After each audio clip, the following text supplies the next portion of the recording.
In parts of the central and southern U.S., this could be one of the worst winter storms in recent memory, all of it colliding with one of the busiest travel stretches of the season. Katy Nastro is with us. She's a travel expert for Going.com. Good morning to you. It sounds like the airlines right now are accommodating people to make some changes. So how do they best go about doing that?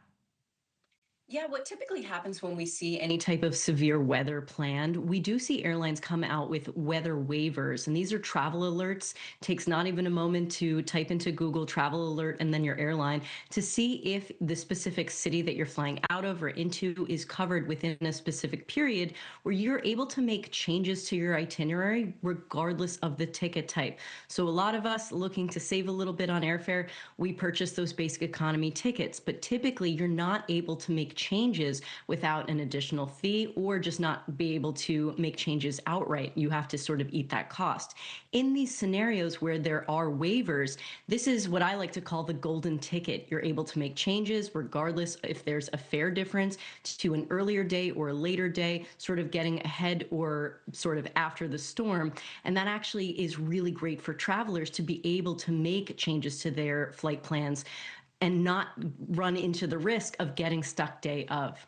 But that is on the traveler then to think ahead and make those changes. Let's say folks don't, they want to get where they're going when they had planned to. If a flight gets canceled, are they entitled to refunds and vouchers given that the airlines are giving you opportunities to make other arrangements?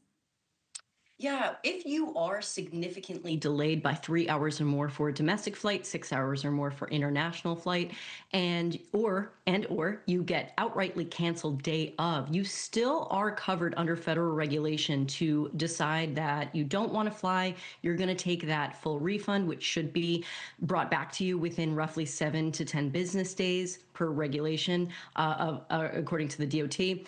Or you are entitled to a rebooked flight on that same carrier. Unfortunately, you are not entitled to compensation, regardless of the reason behind why your flight is delayed or canceled.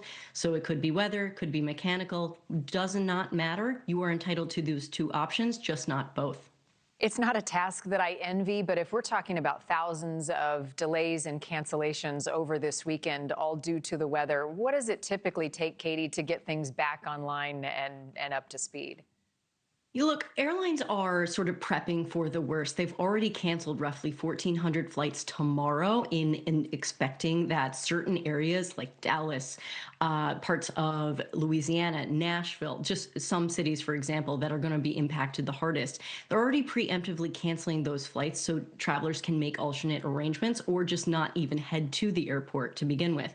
And so if this does have the impacts that we're expecting it to have, these airlines, it's really like a web where everything is super interconnected, and it does take days to sort of get the system back up to operating like any other day. But airlines are taking those precautions so they're not displacing not only people but also crews and planes, and have this snowball into disruptions for days on end.